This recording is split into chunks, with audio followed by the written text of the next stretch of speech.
That feeling, Yeah. that sense that the map you always used suddenly points completely the wrong way. Yeah. Stuff that used to work, those strategies you counted on, they just aren't, well, they're not cutting it anymore. Mm-hmm. Maybe you're finding yourself, staring at the ceiling at 3 a.m. with that low hum of anxiety going, or just this feeling that fundamentally something's shifted. Right, like the ground rules changed. Exactly. And if that sounds familiar, you're definitely in the right place. Because today, we're not just rehashing stress management tips. No, definitely not. We're diving into this idea that maybe what we're all feeling isn't just a blip. It's like a sign that this new era needs a whole different way of thinking. Absolutely. It's almost like the operating system of reality got an update, Yeah. and the old apps. They're just Okay. not fully compatible anymore. Huh. I like that analogy. Yeah. So what are we using as our guide for this? We're going to be digging into some really, I think, potentially game-changing ideas from Vadim Zeland's book, Transurfing of Self. Okay, transurfing of self sounds pretty deep. So for someone feeling lost in all this change, what's the absolute core idea? The main thing, really, the kernel of it, is that getting through this new reality, it's less about forcing things externally, like pushing harder, and much more about your internal state, how you feel inside. Okay. Zeland basically says the old ways, the tried and true methods, they're losing their punch. And now, more than ever, it's like your state decides everything. It really puts the power back inside you. That totally flips the script, doesn't it? Because our first instinct when things get shaky is usually to grip tighter, right? Right. Try to control everything through sheer effort. Exactly. And the source material, it actually gives a great little story about this. Imagine being totally swamped at work deadlines, piling up, projects falling apart, that whole pressure cooker thing. Oh, I can imagine that, yeah. The natural urge is to just dive in frantically, try to fix it all. But in this story, the turning point came when the person consciously decided to just step back, to let go of that desperate need to control. Right. And what happened? Well, interestingly, that's when solutions started appearing, almost by themselves. The right things fell into place, but without all the struggle. Wow. So letting go of the need to control actually unlocked the solution. That really goes against that grind harder mentality we hear so much. It does. So according to Zeland, what's actually causing this shift? Why are the old ways failing us?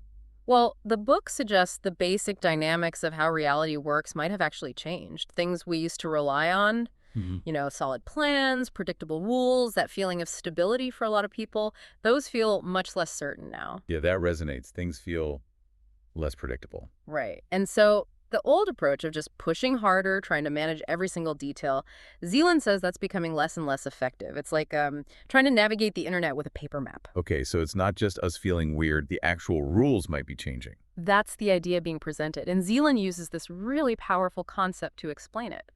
The universe as a mirror. A mirror, how does that work? The basic idea is that your internal state, your main thoughts, your dominant emotions, what you truly believe deep down gets reflected back to you as your external reality.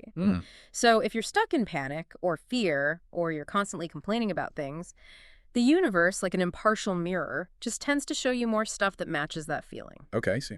But conversely, if you can cultivate inner calm, confidence, a feeling of strength, you start attracting experiences that align with that state. You attract a more positive flow. The universe is a mirror.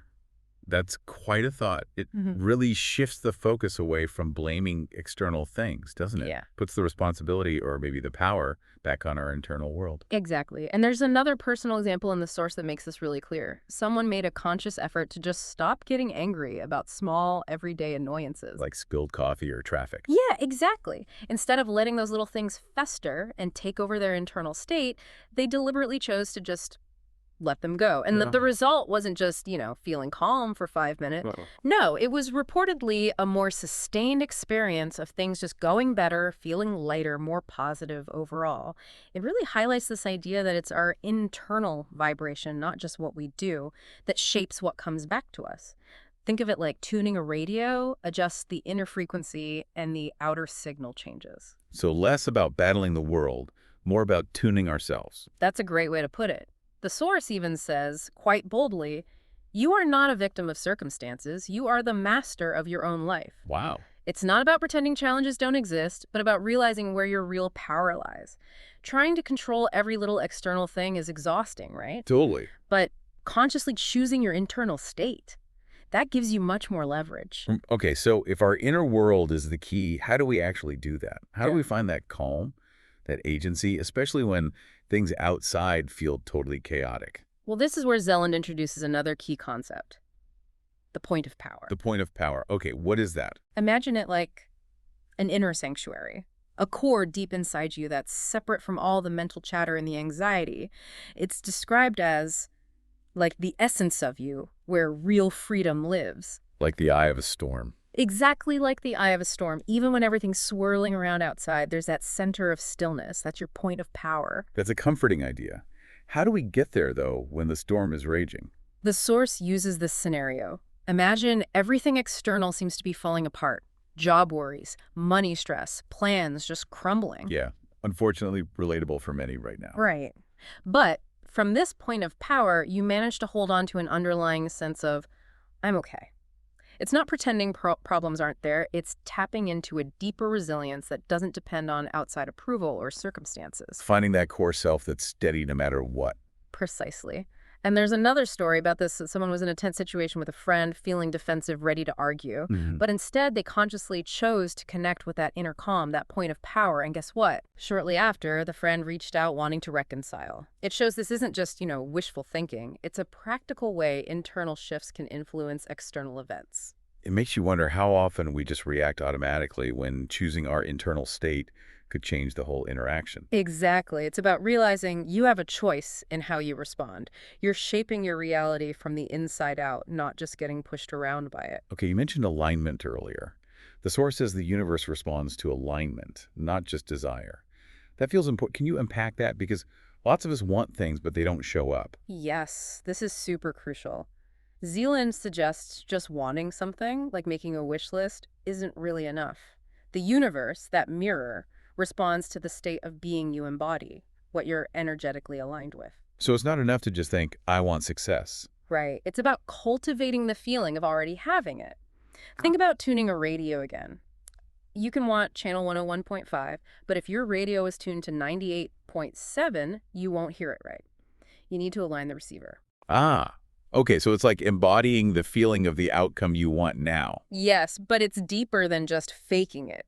It's about genuinely cultivating the internal emotional state and the beliefs that go with your goal. For success, feel successful now. Operate from confidence now. For joy, be joyful now. Find those moments. So become a vibrational match for it. You got it. The source even mentions a personal practice. Starting the day simply affirming, everything is cool, I'm in the flow. Just like that. Just like that. And the reported experience is that setting that intentional inner tone often leads to the day unfolding more smoothly, more positively. That's simple, but potentially really powerful. It makes you pause and think, what internal weather am I setting for my day? Maybe without even realizing it. Exactly. It's a good prompt for everyone listening. Just check in right now. What are you feeling, predominantly? Because from this perspective, that feeling is actively drawing experiences to you. This connects perfectly to another technique you mentioned, the no mountain technique. Love the name. What's that about? Yeah, it's a really practical tool. The basic idea is when you see your problems as these huge, impossible mountains, well, you make them feel that way. You give them that power. Oh yeah, I definitely do that. Stare at something until it feels completely overwhelming. We all do. So the no mountain technique says consciously choose to see the challenge as just a road. A road instead of a mountain. Exactly. Think about it. A road might be long, it might be bumpy, but you can travel it, right? Step by step. A mountain, that just feels like this massive barrier. It can paralyze you. So it reframes it from overwhelming to navigable. Precisely. And there's a great example. Someone was feeling really nervous before a big meeting. That meeting felt like a huge mountain. Right. Instead of getting stuck in the anxiety, they took a deep breath, imagined this wave of inner strength, and silently told themselves, I can do anything. That's a powerful shift. Yeah. From dread to capability. Totally. And the result? The meeting went smoothly, successfully, much less stress. It shows how that internal reframing works. It's like an internal reboot, deep breath, feel that inner warmth, let go of the fear, and then you can move forward with more ease. like dropping a heavy backpack you didn't need to carry. Exactly. It ties into Zeland's idea that the less you load yourself down, the more comes. By ditching the mountain mindset, you make space for better outcomes. You stop blocking yourself. Okay, this is all really fascinating, but I know people listening are probably thinking, great, but how do I actually use this stuff day to day? What can I do now? Absolutely. Let's make it practical. The first step, according to the source, is just awareness. Start noticing when those feelings, negativity, fear, overwhelm, pop up. Just observe them without judgment. Catch yourself building those mountains. Develop that self-awareness muscle, like an internal radar. Exactly. And the source shares a really simple morning routine. With your coffee, just take a conscious exhale and silently repeat, I am free, for a minute or two. I am free. Yeah. The description is like feeling a little inner light turn up. It's a small, consistent way to set a better internal tone for the day. That sounds very doable. A few moments, an exhale, an affirmation. And the key thing is, this isn't about desperately chasing results. It's about getting into the flow, aligning your inner state so good things are more likely to just come to you. Zeland's big point is, you are the director, not a pawn.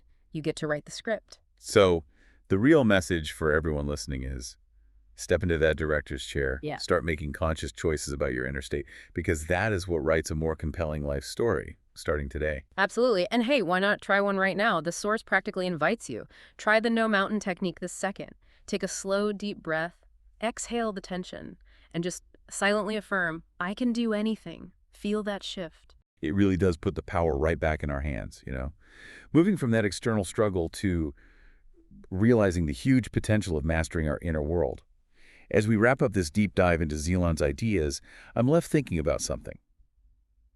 It wasn't explicitly in our source material, but it feels connected.